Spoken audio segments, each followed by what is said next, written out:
everybody, this spicy little red chili pepper is the all-new Toyota Corolla Cross Hybrid. So this is the electrified version of Toyota's small all-wheel drive crossover, and in this video we're going to find out, is this a good car to buy and how does it compare to its competition? This car competes with the likes of the Subaru Crosstrek, the Honda HR-V, the Chevrolet Trailblazer, you know, the current crop of small affordable crossovers. The Corolla Cross is a pretty attractive design. Now this one is the SE trim. The lineup goes S, SE, and then the top trim is the XSE. So this is kind of the value midline leader here, right? A couple things you'll notice. No fog lights on this model, but a shiny black surround on the grille. We've got shiny black mirrors and these 17-inch wheels. We also have a two-tone paint job with a shiny black contrasting this red, and then coming along the side here, a pretty flat profile. We do have roof bars on this car, which is great if you live in a place where you want to do outside adventure sports, for example. And then the rear, once again, pretty simple with a few Corolla Cross badges here and there.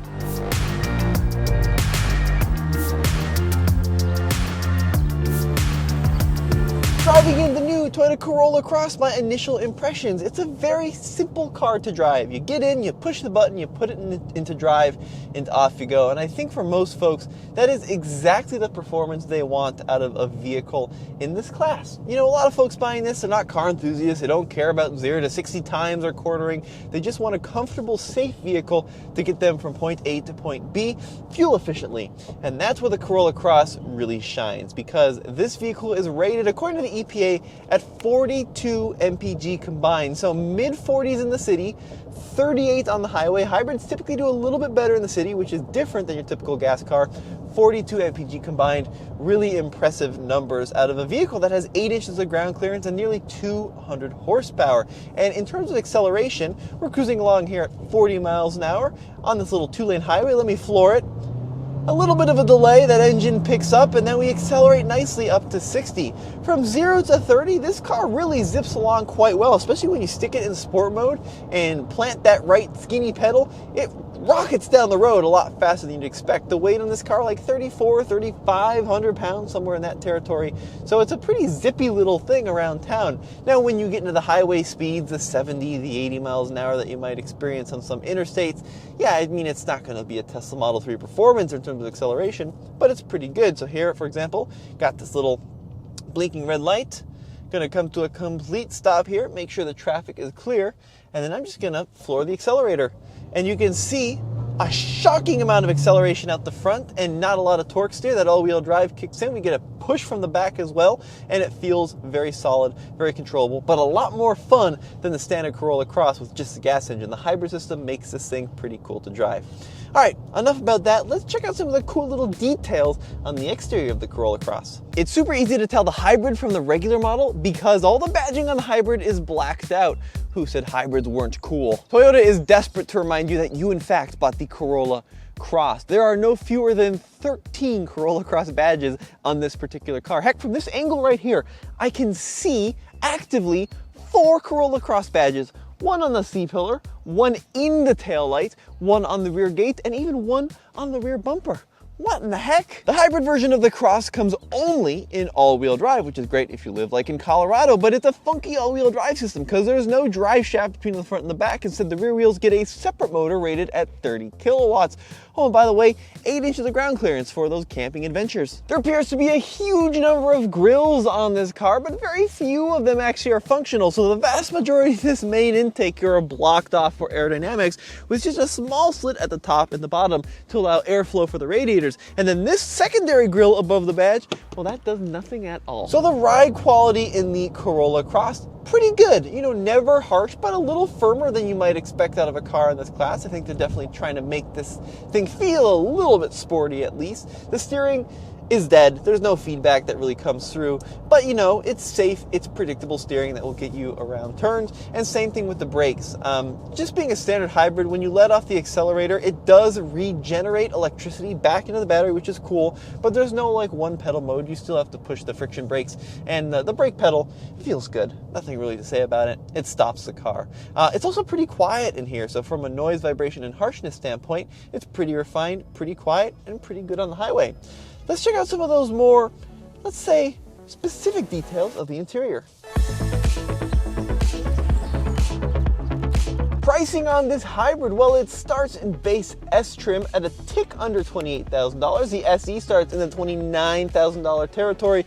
This one with some options and of course destination, touching nearly 33 grand. And there's some really good things on the inside and some not so good things on the inside. So first of all, I love the leather wrap steering wheel, and this SE model feels very premium, feels much more expensive than the car is. I also like the seats quite a bit. So just a cloth material, but good bolstering, good adjustability. I would love to see, like lumbar control. I think that would be really nice, especially at 33 grand. But, manual seats, we don't have that option.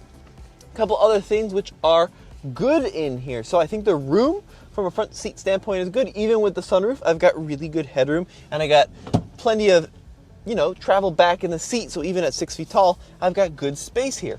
Things that are not so good. Well, this is the largest screen you can get in the Corolla Cross. It has the latest and greatest in Toyota infotainment technology, but it's just an 8-inch screen. Other things which are not so good, if you start kind of leaving some of the common touch points, especially like here on the door, some of this interior trim doesn't feel very good, and especially the door handle. This is an object you touch every single time you get in and out of the car. I'd like to see that a little bit nicer. But it is quite well equipped. So of course, standard TSS, Toyota Safety Sense 3.0 with emergency braking and adaptive cruise and all the lane goodies that help keep you safe and help keep you less fatigued on road trips. We also in this car have single zone automatic climate control, works well, pretty straightforward. We don't have heated seats on this particular model, which means we got a couple blank panels here, but we do have wireless charging. So kind of an interesting mix of like high-tech premium features, but also some cost cutting. The gauges on this car are super basic. You do have a little digital display in the middle, but analog speedometer, and even more interesting than a hybrid, an analog tach. Pretty odd. Just in front of the shifter, you're going to find 3 drive modes: Sport, Normal, and Eco, and an EV mode as well for low-speed travel. And even more interestingly enough, you actually have manual shift modes on this eCVT, so you can shift up and down there on the console, or you can even do so via paddle shifters. I do love all the energy flow screens here in the Corolla Cross Hybrid, so you can see when the engine's running, when it's running on electricity, and you can even see when the front axle or the rear axle is engaged. Hopping into the backseat of the Corolla Cross Hybrid. Now, headroom is actually really, really good. Even at 6 feet tall, I've got pretty good headroom. Legroom, though, is a little bit compromised. This is my driving position at 6 feet tall. My knees are just barely glancing the back of the front seat backs here. It's not bad per se, right? This would be a great back seat for smaller kids. But if those kids start growing up, start hitting teenage years, you may want to upgrade to like a RAV4. You can get this car with a power liftgate. This one just has the standard manual liftgate, 21.5 cubic feet worth of space back here. Fold the seats down, and you're looking at nearly 70. Small lip here to get into the seat backs, but there's this little flap to kind of flatten it out. In here, you're going to find some netting to keep things nice and secure, and then of course your JBL subwoofer located there on the left side. One thing I don't like is I wish they would extend the floor all the way to the edge, because you end up with this pit of despair, this crevice, which is just going to attract all sorts of junk and stuff. Now, underneath the rear floor liner here, you of course got your trunk floor, and underneath that, a little bit of additional storage, and then your tire repair kit, but no spare tire on this model. My favorite feature when it comes to driving the Corolla Cross Hybrid, and this is the same with every Toyota now, is the Toyota Safety Sense 3.0 suite. So having the standard suite of lane centering, of adaptive cruise control, of all these great assistance features, even at a price point in the low $30,000 range, makes this vehicle stand out compared to a lot of its competition. And it's just great having kind of these safety systems working in the background to help keep you safe and also help you on the highway for long road trips. It really is an easy thing to drive. Now, compared to its competition, all these cars are going to be pretty similar in terms of the way they drive. So I think that the Corolla Cross, especially the hybrid model, is probably one of the faster accelerating of these small crossovers I've driven, especially compared to like a Honda HR-V. This thing is a little rocket ship in comparison. It's also very efficient, low 40s in the MPG department. Very, very good. So I think it's definitely up there with some of my favorite. It's not as rugged as like the active trim of the Trailblazer or the Jeep Renegade. It doesn't feel quite as adventurous, but for just cruising around town, for cruising to work on the highway, I think this car is probably one of, if not the best cars in class. It really is a great little runabout. So overall, the Toyota Cross Hybrid offers good economy and good value for the money, if not a ton of excitement. But let me know what you guys think of this car in the comments section below. Is this the right car for you? Would you give it over some of its competition? And as always, this has been Tommy behind the camera, Ian. We'll see you on the next video.